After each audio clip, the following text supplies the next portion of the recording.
Israel হবে এই বিশ্বের নেতৃস্থানীয় রাষ্ট্র, এটাতে কোনো ডাউট নাই, সে হবেই এবং অলরেডি সে হয়ে গেছে। সে প্রায় 90% সফল, আর 10% বাকি আছে। এটা খুব অল্প সময়ের মধ্যেই হয়ে যাবে। কারণ আমাদের দুর্বলতা আছে যে আমরা যে আপোষে কাদা ছোটাছুটিতে ব্যস্ত ছিলাম, আমরা হালুয়া রুটি খাচ্ছিলাম, এই সময়টুকুর মধ্যে ও প্রচণ্ড শক্তিশালী হয়ে গেছে।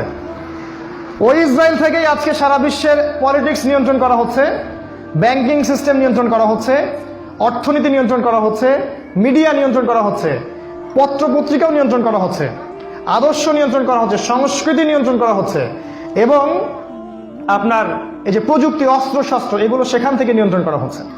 আর এটাই সেই রাষ্ট্র যেখান থেকে দাজ্জাল মানুষের রূপে বের হবে। এটাই সেই রাষ্ট্র। ওই জেরুজালেম থেকেই দাজ্জাল বের হবে। এই শক্তিশালী হয়ে গেল আমাদের চোখের সামনেই, কিন্তু আমরা কিছু করতে পারলাম না। এই যখন শক্তিশালী হয়ে গেছে, তখন সামনে একটা মহাযুদ্ধ লঞ্চ করবে, যেখানে 80টা দেশ পৃথিবীর একত্রিত হয়ে যাবে এবং প্রত্যেকটা দেশের আন্ডারে থাকবে 12,000 করে সৈন্য। এবং এই যুদ্ধে প্রত্যেক 100 জন সৈনিকের মধ্যে 99টা সৈনিক মারা যাবে এই যুদ্ধে। এটা হবে পারমাণবিক যুদ্ধ, আপনার সামনেই করান আছে।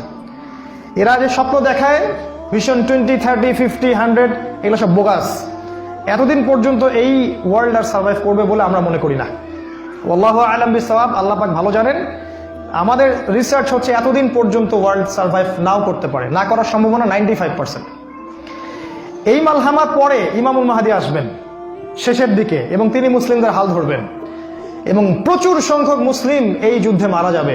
প্রচুর সংখ্যক, প্রচুর, তাদের সংখ্যা অগণিত। কিছু মুসলিম যুদ্ধের মাঠ থেকে পালিয়ে যাবে, যাদেরকে আল্লাহ পাক মাফ করবেন না, আর অল্প কিছু মুসলিম বাকি থাকবেন, যাদের হাতে আল্লাহ রাব্বুল আলামিন এই যুদ্ধের শেষের দিকে গিয়ে বিজয় দান করবেন ইনশাআল্লাহ। এবং আমাদের খোরাসান থেকেও একটা বাহিনী যাবে, যারা জেরুজালেম পর্যন্ত পৌঁছে যাবে, ইমামুল মাহদীর সাথে যোগ দিবে। পৃথিবীর কোনো শক্তি, নবীজি বলেছেন, পৃথিবীর কোনো শক্তি তাদের পথে বাধা হয়ে দাঁড়াতে পারবে না। তিনি বলেছেন, তোমরা যদি হামাগুড়ি দিয়ে হয় বা বরফের উপর স্ক্রল করেও হয়, তোমরা যদি ওদেরকে পেয়ে যাও তাহলে তাদের সাথে যুক্ত হইও। এটা নসিহত নবী সাল্লাল্লাহু আলাইহি ওয়াসাল্লামের। এটা আসবে সামনের এই সময়টা। এই মালহামার পরে যখন মুসলিমরা আবারও বিজয়ের আসনে আসবে, তখন মুসলিমরা জয় করবে কনস্ট্যান্টিনোপল বা তুরস্কের ইস্তাম্বুল। এটা এখন নেটোর হাতে চলে গেছে, এটা আবারও মুসলিমদের হাতে চলে আসবে। তারপর ঘোষণা করা হবে যে মাসিহুদ দাজ্জাল মানুষের রূপে বের হয়েছে। কোথায়? ওই জেরুজালেমে। তখন মুসলিমরা সেখানে ছুটবে। দাজ্জালের বাহিনীর সাথে মুসলিমদের ব্যাপক ফাইট হবে, কিন্তু মুসলিমরা তাদের সাথে পেরে উঠবে না। কেন পেরে উঠবে না? কারণ আল্লাহ পাক দাজ্জালকে এজন্য এভাবেই সৃষ্টি করেছেন। সে একটা পরীক্ষা, একটা ফিতনা। তার হাতে আল্লাহ পাক প্রচুর ক্ষমতা দিবেন। সে বৃষ্টি বর্ষণ করতে পারবে, সে প্রযুক্তি নিয়ন্ত্রণ করবে, সে আকাশ নিয়ন্ত্রণ করবে, সে প্রত্যেকটা শহরে প্রবেশ করবে, প্রতিটা শহরে। সে খুব দ্রুত ফ্লাই করতে পারবে। তার হাতে খাবারের মজুদ থাকবে, মানুষকে দুর্ভিক্ষের মধ্যে সে ফেলে দিবে। যারা তার আনুগত্য করবে সে তাদেরকে খাবার দিবে, মানে ইকোনমিক প্রোগ্রেস দিবে।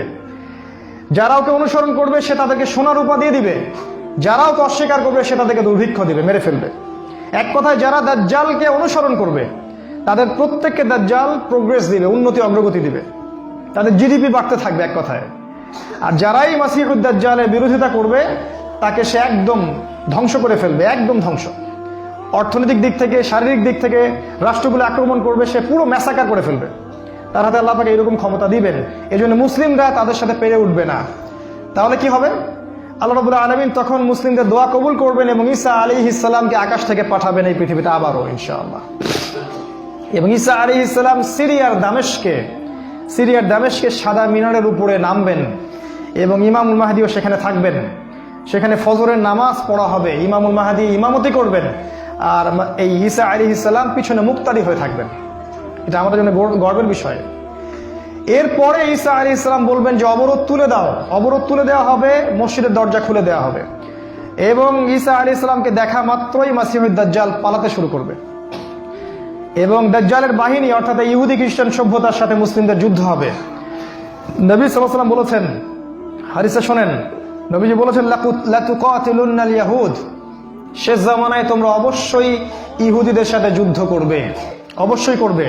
এমনকি কোনো ইহুদি যদি পাথরের পিছনে লুকায়, তখন সেই পাথর কথা বলবে, ইয়া মুসলিম ইন্না ওয়ারা আল ইয়াহুদ তাআলাউ ফাকতুলহু, হে মুসলিম আমার পিছনে একজন ইহুদি আছে, আসো তাকে হত্যা করে যাও।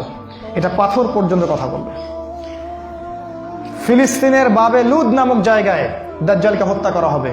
ওই বাবে লুদটা ইন্টারনেটে গিয়ে দেখবেন, সেখানে ইসরায়েলের বিমানবন্দর তৈরি করা আছে এখন। এই বাবে লুদেই এখনই তৈরি করা আছে। আমি একটু আগে বললাম যে দাজ্জাল আকাশ নিয়ন্ত্রণ করবে, ওই বাবে লুদের এয়ারপোর্ট থেকেই সে আকাশ নিয়ন্ত্রণ করবে। আমার মত এটা আমার মত, আমার বুঝ এটা। ওই বাবে লুদে সবচেয়ে বড় একটা এয়ারক্রাফটের ঘাঁটি তারা মজুদ করেছে এই বাবে লুদের মধ্যে, প্যালেস্টাইনে। আর ওই জায়গায় ঈসা আলাইহিস সালাম এই মাসিহুদ দাজ্জালকে হত্যা করবে। এরপরে ঈসা আলাইহিস সালাম জেরুজালেম থেকে ইমামুল মাহদিকে সাথে নিয়ে পুরো বিশ্বে ইসলামী খেলাফা বাস্তবায়ন করবে। পুরো বিশ্বে নবীজি বলেছেন, একটা পাকা বাড়ি একটা কাঁচা বাড়িও বাদ থাকবে না যেখানে ইসলামের কালিমা লা ইলাহা ইল্লাল্লাহ প্রবেশ করবে না। একটা কাঁচা বাড়ি একটা পাকা বাড়িও বাদ থাকবে না। এরপরে ঈসা আলাইহিস সালাম 40 বছর এই পৃথিবীতে ইসলামী খেলাফা বাস্তবায়ন করবেন। নবীজি বলেছেন, পৃথিবীতে কোনো জুলুম থাকবে না, কোনো রকমের অন্যায় পাপাচার থাকবে না। বাঘে এবং হরিণে এক ঘাটে পানি খাবে, কেউ কারো প্রতি কোনো অবিচার করবে না।